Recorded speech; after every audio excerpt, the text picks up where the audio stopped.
Honorable Mvurya, I will ask you questions, one relating to where you're coming from, so we know how well you performed from your previous Ministry of Mining and Blue Economy, and then to the ministry that you're going to. First, I'll start. I would like you to tell us about the key deliverables that can be attributed to your tenure when you were the CS for Blue Economy, Maritime, and so on.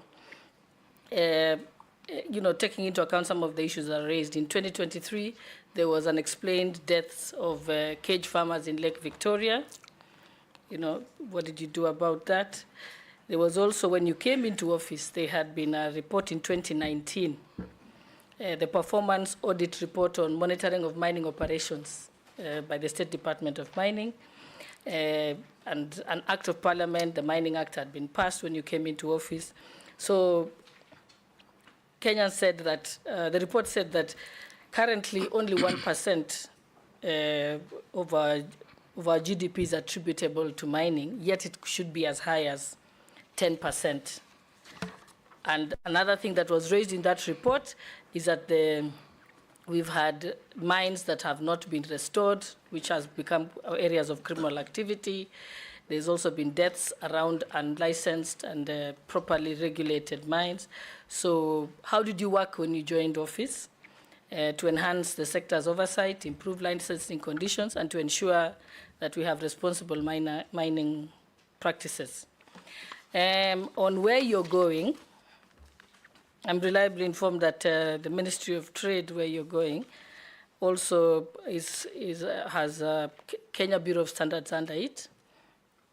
Tell us what you will do to ensure that you curb the issue of counterfeit products and substandard products and contraband products coming into our country, particularly ethanol, which has caused the big challenge of illicit brew, because people are smuggling the ethanol through Uganda and Tanzania, because I think the duty in Kenya is much higher. And lastly, also the banned pesticides that are banned and have been confirmed to cause cancer, that are coming through our borders and are being cleared by KEBS. Thank you. Nominee, you can answer those. Thank you very much, Honorable Chair and Honorable Gladys, for the questions that you put before me. First of all, when I reported and assumed office at the Ministry of Mining, Blue Economy, and Maritime Affairs, this was a very new ministry. The three topics have been there before: mining, fisheries, blue economy, but in terms of having it as a ministry, that was the first time. So I did provide leadership in carrying out key reforms to ensure that that ministry can achieve the mandate and also can make a contribution in the economy of our country. And the first reform that we carried out was the reform around licensing. Before the reforms, licensing was very haphazard, and therefore what has happened now is that we have now an organized licensing system where investors apply through the online cadastre, and then we have structures that review and recommend licensing. And even as I left office, the process of licensing is up to date, and it is now working according to procedure. As a result of that, the moratorium was lifted in October last year, and licenses over 1,200 are now getting processed without any challenges. The second thing that is key for reforms is the testing and sampling. Investors had a lot of challenges, on testing their products, and therefore I led reforms that have now devolved 8 labs across the country. So now we have decentralization, and investors can easily now do their testing across the country. There's one more that is still under reform, the Madini House, which I also had committed to the committee at that time, and it is also in good progress. I also provided leadership in instituting reforms on value addition, and as we speak, we have quite a number of investors across the country that are doing value addition, because exporting of raw minerals denies the country a lot of revenue and jobs. If you go to the Western region, for example, we have an investor in gold refinery, 5.8 billion. In Elgeyo Marakwet, you have Flospa. We have an investor, 4.8 billion. In Vihiga, we have an investor, 2.5 billion. And we had also mapped other areas of the country. Right now, there's an investor who is ready to do 11 billion of iron ore in Taita Taveta. That will also benefit Tharaka in an area called Kithiori and part of Kitui. So that bringing on board of investors is part of my achievement in the ministry. And we also organized the artisanal mining individuals into cooperative societies. Now we have about 300 cooperative societies that are ready for licensing across the country. I provided leadership in gazetting 29 artisanal mining committees that will be giving permits on the ground so that people do not have to travel away from where they are.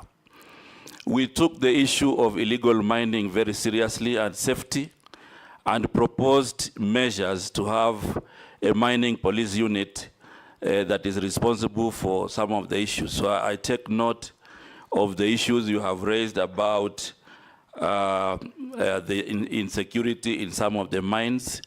So the mining police unit has been very critical in making sure that they work with the county security teams to ensure that some of these issues are being addressed on the ground. In terms of mine restoration, each of the applicant for a mining license, they have to attach an environmental restoration plan, which they do as they report, and they also do as they exit. And we have compliance teams to ensure that this can be observed. The other thing is that mining was understaffed, and we have quite a number of staff now who have come on the ground, and things are moving on.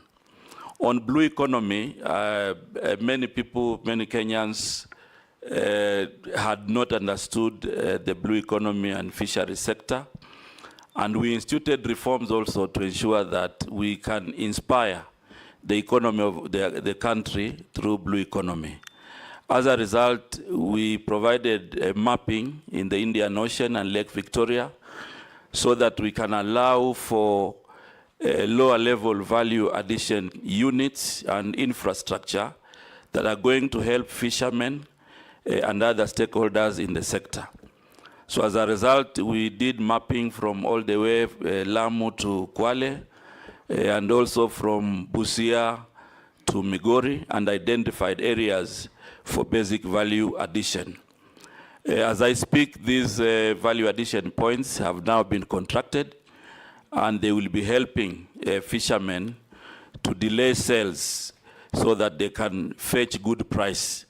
On that note, we also provided leadership in ensuring that we reform the beach management units into cooperative societies. Right now, we have around 240 cooperative societies in the fishery sector that are going to be very useful, to engage with the economy in terms of capacity building, but also in terms of engaging and being linked to financial institutions.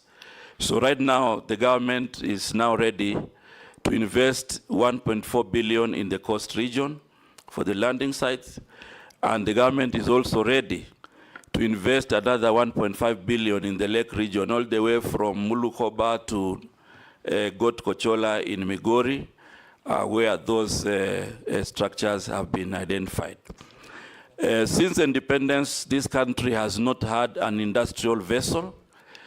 We licensed the first one, which is going to be providing, avenue for industrial fishing and provide 4 billion every year in terms of income in the Indian Ocean.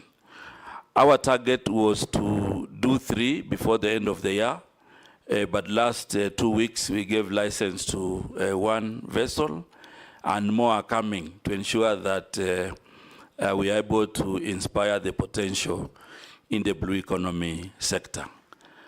So, Mr. Speaker, this topic is very lucrative, but I also want to add that Kenya is now a highly respected maritime country, because when we went to London last year and the campaign, Kenya was elected category C as a maritime country. And as a result of that profile, I continue to provide leadership to ensure that we are able to upgrade our institutions to fit the new profile. As a result of that, we have a pending draft bill for Bandari Maritime Academy to be a full institution. And part of the upgrade is to construct a survival and training center, which will cost the government of Kenya 2.4 billion, basically to ensure that we enhance our capacity building on maritime affairs. Okay, I think, Honorable Mvurya, I think I'm satisfied now, but I think it confirms what the President said, that you had very poor communication, because you've done great things, but no Kenyan knows about it. I am from the Flospa area. I didn't even know that you have an investor for it. So maybe you can use an opportunity to tell my people in Elgeyo Marakwet what exactly you're doing with Flospa before you go to your next answer. Thank you very much, Honorable Gladys. And I think maybe we missed out, but the members of parliament from that region and the leadership, we were together when we were introducing the investor. But because of this session, I'm sure now we have created awareness across the board to tell everybody that now we have an investor in Elgeyo. Before we go to the next, Salim, the licensed industrial vessel in our ocean waters, is it Kenyans or foreigners? It is a foreign-owned, but also we'll have Kenyans who also partner in that vessel. What percent local content? The local content, okay, we haven't signed the agreement yet. I think that was part of the negotiation, but we are looking at between 15 to 30% Kenyan. The law provides 40. That was the initial negotiation, and the negotiations have not been closed, so I'm sure anyway, now my colleagues will take over and move. We'll ask whoever will be taking over. Exactly. Majority Leader? Thank you, Honorable Speaker. Honorable Speaker. Remember, strictly one question each. Honorable Speaker,